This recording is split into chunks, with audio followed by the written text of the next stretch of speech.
if you're a brand looking to migrate or scale or potentially upgrade a system, definitely make a matrix of kind of what your resources are, what the benefits, costs are of each platform. Welcome to Honest E-commerce, a podcast dedicated to cutting through the BS and finding actionable advice for online store owners. I'm your host, Chase Clymer, and I believe running a direct-to-consumer brand does not have to be complicated or a guessing game. On this podcast, we interview founders and experts who are putting in the work and creating real results. I also share my own insights from running our top Shopify consultancy, Electric Eye. We cut the fluff in favor of facts to help you grow your e-commerce business. Let's get on with the show. Hey everybody, welcome back to another episode of Honest E-commerce. I'm your host, Chase Clymer, and today I'm welcoming to the show an amazing guest. She is the director of e-commerce for a designer lighting and home decor brand called Casa Di Luce. Tanya, welcome to the show. Hi Chase, thanks so much for having me. I'm excited to chat. It's been a while we've been trying to do this. I believe we met at Shop Talk in Vegas. Yeah, felt like ages ago, but at the same time, still have follow-up emails from that conference. I met a lot of people there, and I always try to highlight it when I meet people out at conferences because I think that conferences are a game changer for young entrepreneurs and young business people. Just get out there, meet people. You never know what's going to happen. 100%. Awesome. So for those that aren't familiar with the brand, can you kind of tell them what the types of products you guys are bringing to market, what you're selling online these days? Yeah, for sure. So we carry primarily higher end designer lighting products. We also have some accessories, furniture on the platform as well. But right now we kind of specialize in European lighting brands and then some American as well. Gotcha. So would it be safe to say that it's more of a marketplace? You guys don't manufacture and develop your own products? So yeah, it's market style in the sense of like we carry over 200 different brands on the platform, but it's not like anyone can sell on it. It's managed by us, and some brands we kind of have exclusivity with. Some brands we carry that our competitors do as well. So it presents its own challenges for sure. Absolutely. And I'm definitely going to ask more about those challenges there. But just, I guess, take me back in time.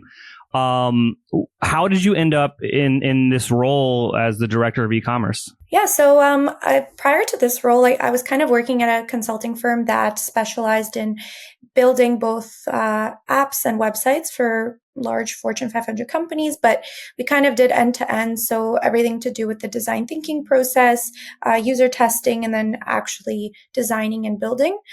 So I always kind of had a passion for building things from scratch and ideating that whole process. And I always wanted to know what it would be like to own my own products. So, prioritizing features to roll out, constantly improving it. It's a bit different than just kind of doing projects, at the beginning and then never seeing that platform again. So that's kind of what led me to the role. I've been in it about 3 years now. And it's changed quite a bit, during COVID times and now. So that was kind of my path. And it is a family business. So I always knew I wanted to join. I just wanted to make sure that I knew exactly what to do prior to coming into the role. So that was kind of my path here. Absolutely. Now, did you kind of go out there and you're like, I'm going to go learn from these bigger companies that are doing more serious technical things and absorb as much as I can before going back and joining the family business? Yeah, no, that's honestly exactly what I did. I went to kind of a traditional business school, and a lot of my friends were going into like the big, accounting, finance firms.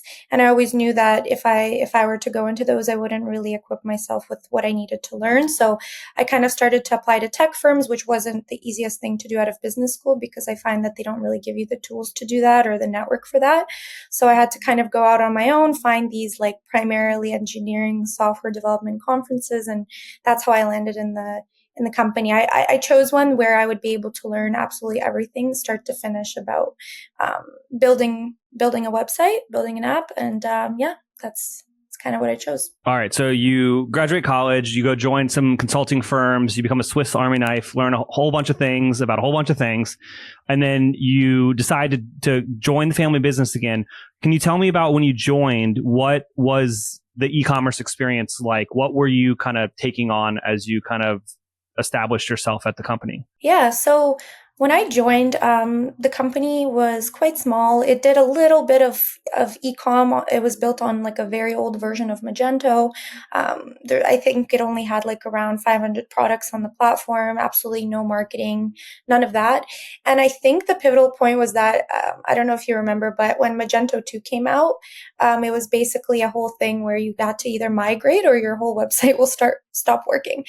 So at the time I joined and I was tasked with doing that right away and kind of deciding where to propel the company online, especially because, at that time, I think online sales accounted for 5%, maybe even less of total sales. So yeah, that was kind of the start. And I had to dive in head first because we were kind of on a clock. I think we had at that time 5 months to migrate the whole website, which was a whole process in itself. But that was stepping into the role and having no team, no developers to contact at the time, no agencies, nothing like that was definitely a learning experience. So you mentioned that you had about 500 SKUs on an older version of Magento. How many SKUs did you have in the retail stores at that time? Honestly, probably over 300,000, something like that. So you got to keep in mind every product comes in like 5 sizes and 5 colors. So that's already an exponentially large amount of SKUs. So yeah, it was quite a small website at the time, and it didn't really nowhere near where it is today for sure. Absolutely. So what the first project you tackled was this migration project. And that I believe that happened in tandem with kind of the COVID-19 pandemic. Yep. Honestly, probably not the best timing, because I don't know if you remember, as soon as COVID started, everybody started doing home improvement things. Everyone started doing renovations. Everyone started kind of redoing their every part of their house because they were just at home. And like looking at the walls all day, realizing all the things that accumulated over years. So the timing could have been better. I feel like if we were positioned, because right now we're built on Shopify, but at the time we were positioned for, ecomm, and the site was bigger, I think it would have been a better time, but it was a learning experience, and we ended up migrating eventually. But that definitely was a tricky time. We had calls all day in the store. On like Magento was going down every 5 minutes for different reasons during the migration, and it wasn't a good time.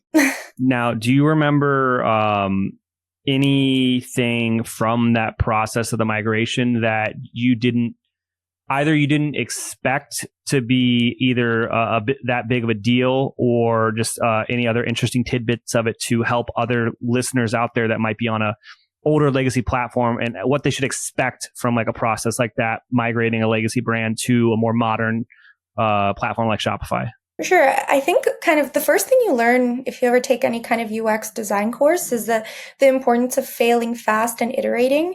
It makes sense when you learn it, but then it's much harder when you're in the position of having sunk costs, it's much harder to come to the realization that, hey, I know this isn't where we want to be, and I know it's going to be, a loss, but we need to migrate off this platform. And that's kind of what happened to us, where, we already invested quite a bit into migrating from one version of Magento to the next. And it was really, really tricky. We didn't have the team equipped to develop all of these new features, and we would build one feature, the next one would break because it would be incompatible with each other.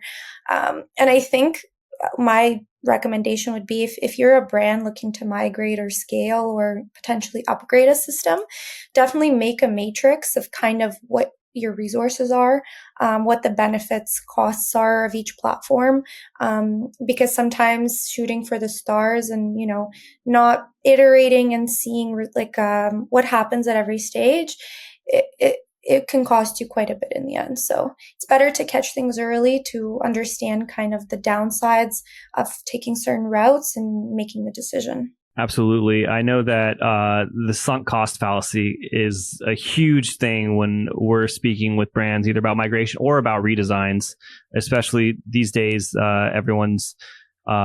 Some people are kind of on an older version of Shopify on a 1.0 theme, and should you invest in a 2.0 theme? I'm telling everyone right now, do it. 2.0 is awesome. It makes your life so much easier.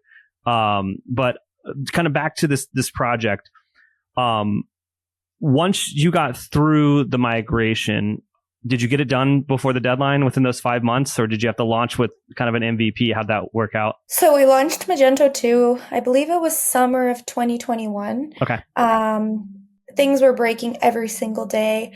Apps were not compatible. We were working with a dev agency at the time, and with Magento, it's quite technical. So we needed a lot of people working on it. And it was just the most frustrating thing. And, to come back, especially given that it's a family business and you've invested X amount into developing it, it was a really hard decision to just sit down and say, hey, you know what?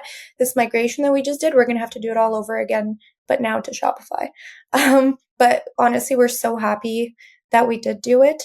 And yes, the timing could have been better, but at the same time, we wouldn't be where we are today if we didn't make that call. And who knows how much larger the costs would have been down the road. Hey, Shopify store owners. Have you ever wondered if your store is leaving money on the table? Imagine increasing sales without spending more money on ads. Sounds too good to be true. Well, it's not.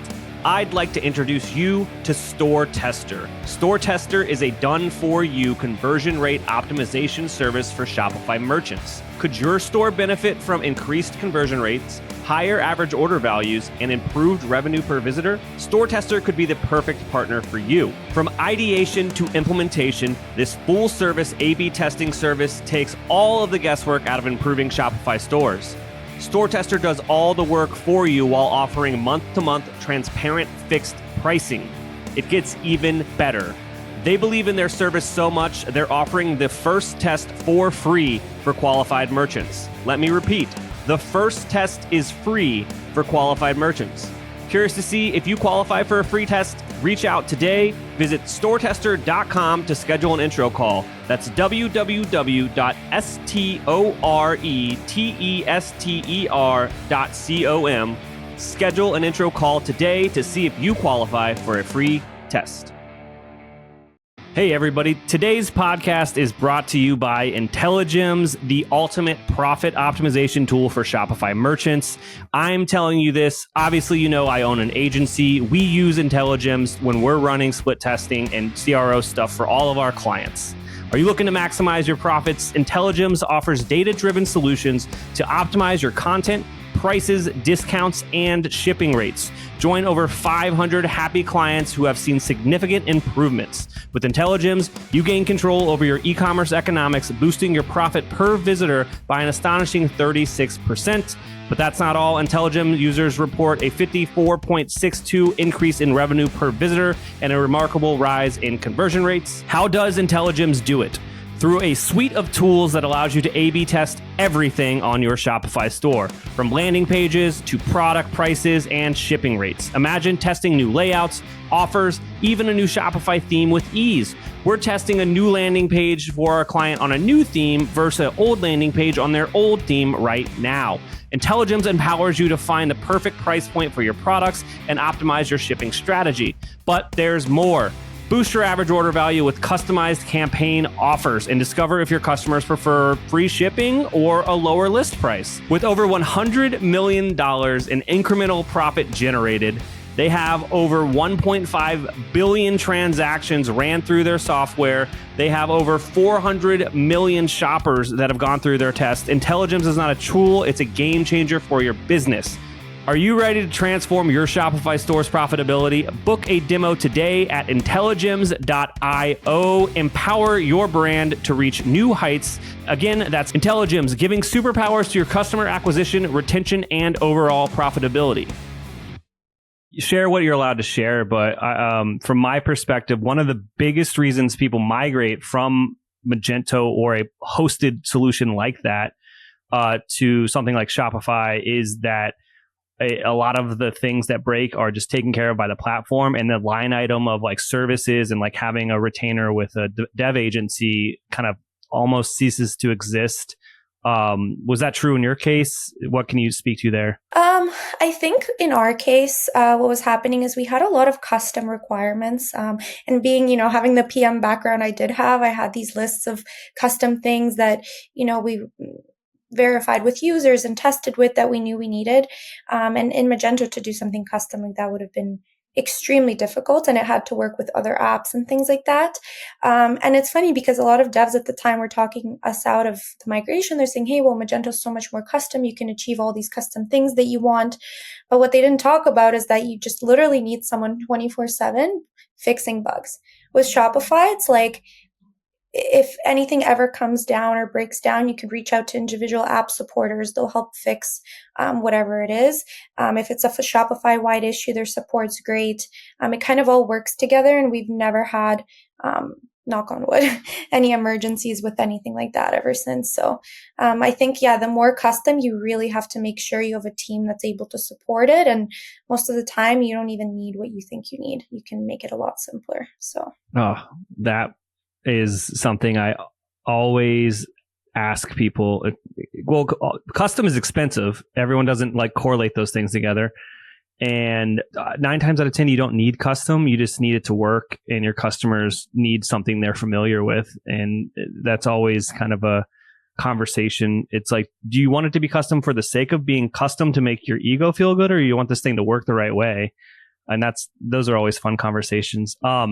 Okay, so you made it over to Shopify, but still the business was young in e-commerce. Now that you had a stable platform, how did you start to drive more business that way and get more customers to the online store versus in-store? So I think the coolest part of the transition was that we had multiple channels after we launched the new platform. So not only, yes, you're able to purchase a lot of products on the site, but we also launched a trade program, which was just a forum that a lot of designers, architects, builders came through, and those requests would come through email, and they would be really large quotations for, hotel, residential, hospitality projects. So that's just a new avenue that we haven't had before, because, in our physical store, only people can come in that are local. We now got requests from, Vancouver, Calgary, all different parts of Canada and the US. Which was super cool. We essentially just overnight expanded our reach nationwide. Lots of designers would come through, like they'll see that we carry maybe certain products, but they don't see others on our site. We'd get requests asking if we can source brand X, brand Y. And that was definitely a big growth aspect of online. But at the same time, I think because if somebody lives like far away, they don't know the size of our website, they would come on and they think we're a Wayfair or an IKEA. And with that come its own challenges. So like people wouldn't realize, we're a smaller company. We can't reply in 3 seconds or, take returns on absolutely everything. So that kind of made it more complex in a lot of ways, I think. Absolutely. So I just want to reiterate what you just said to the listeners. So once you got onto Shopify, you built a form that was almost like a wholesale type situation, just to use some more simple terms, which before you weren't kind of experimenting with that at all. But on the new site with these customers, these aren't your typical customers buying 1 or 2 lights. These are customers that are buying hundreds, if not thousands of units at a time for larger projects, which are the best customers, to be honest. Maybe the margin isn't as good, but the gross is definitely there to make it worth the time. That was one of the bigger benefits of kind of making sure you're adding the features your customers needed to this new Shopify store? Yeah, so like we constantly ask, even now, it's part of our feedback loop, what designers would want to see, what would make their life easier. Like, for example, a good wish list feature that can also be used as like a quotation template online so that they could send us a list right away, was just a completely new thing that we built out based on feedback. And yeah, it's overall super cool because it's like an avenue that we never really even competed in. And our ecomm channel opened that up for us. So pretty cool. Absolutely. Now, earlier, and we've kind of consistently talked about it, that you carry a lot of other people's products. So for like a marketplace style company, how does the customer journey look like for you? What kind of makes your marketing efforts different than, say, a brand that's all about themselves? Yeah, so it's really tough when you carry multiple brands because even from a data perspective, like the data inputs that we have from each manufacturer are completely different. So it makes rolling things out like AI on the site, like recommender tools, really difficult just because of the nature of the data and the inconsistencies that happen in the back end. So the journey, I mean, we recommend, we have a pretty solid like email flows that go out for customers. So if they reach the website, we try to navigate and make it as easy as possible for customers to reach what they're looking for. So in interior design, a big thing that people shop by is by room and by style. So we've honestly created hundreds of curated collections on the site that help guide people, whether that's like modern farmhouse style, coastal style, living room lighting. These categories are honestly infinite. And I find that our website does a good job of like guiding people through that journey. We did a lot of card sorting, and we continue to do it when we make changes to our nav. So we'd send out a bunch of like categories to people and ask them to group into whatever makes sense for them logically. So let's say like, shop by room should be its own category. Where would they put living room lighting that live within there? So I think the journey is kind of pretty tailored to the challenges that our customers have online. And then I guess in terms of your question with competing and competition, I think in general, furniture and lighting is just like a very not sexy industry. So when we built out our site, like the competitors were using things in marketing that was used like maybe 30 years ago, 20 years ago. And even though a lot of them try to, use things that we added to our website, we're always trying new things. Like a new feature comes out or like a new tech app comes out, we'll use it. We'll implement it literally the next day. So we're always kind of looking what's next. And I think that's helped us quite a bit, in terms of competition. Absolutely. I mean, the way that you speak about asking your customers for feedback, having them answer surveys, building that stuff into the website, that kind of modern iterative approach to e-commerce is definitely the way to get an edge over any competition. And especially, larger brands move a lot slower because there's way more red tape. So if you can be agile and, like you said at the beginning of the conversation, fail fast and pivot, like that's the name of the game. 100%.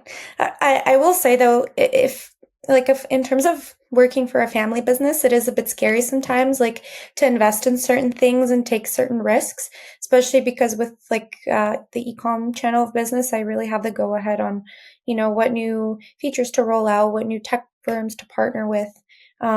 So it is a little bit scary to make these drastic changes or try things that nobody uses in our industry, but so far it has worked for us quite well, that approach. Do you find yourself in interesting conversations where you have to find ways to say like, you're wrong, the data says so? Haven't come across that yet. In fact, I think we just kind of try things and then all of the management would be surprised that those things either sold online or are working. And then they would ask, hey, like, since when did we have this? But I could see how in a lot of family businesses, even friends that I have those challenges day to day. But I think because our ecomm section of business is completely separate from retail right now, we kind of have the go ahead on a lot of things, which is nice. Yeah, that's like one of the first conversations we have with clients when we're working with them, like for conversion rate optimization. We're just like, hey, there's no gods but data here. Like, your opinion is great, but the data says otherwise. Like, the data wins. Like, we're all in agreement here, right? Because there's a lot of interesting people out there where they want to be right even if it costs them $1. Yeah. Oh, that's for sure. When I worked in consulting, every client every day would complain about stuff like that, and we're like, that's literally it's not going to work. Yeah, my favorite is when people complain about things not being on brand, when it's like, you guys aren't even a brand. You make less than $1 million a year. Like, no one knows you are. Like, let's try things. All right, Tanya. Now, we've talked a lot about all the cool things that you're doing over there. Is there anything I didn't ask you about that you think would resonate with our audience today? I think a big tip that I would have is actually, I use this in day-to-day life too.